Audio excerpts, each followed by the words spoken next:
How to change phone number on Amazon Prime account.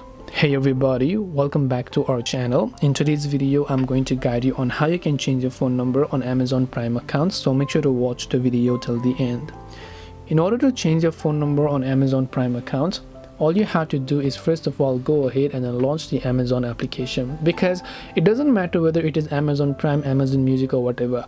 In order to change it for them, you have to change it for your main Amazon account, then the changes will reflect on all those accounts.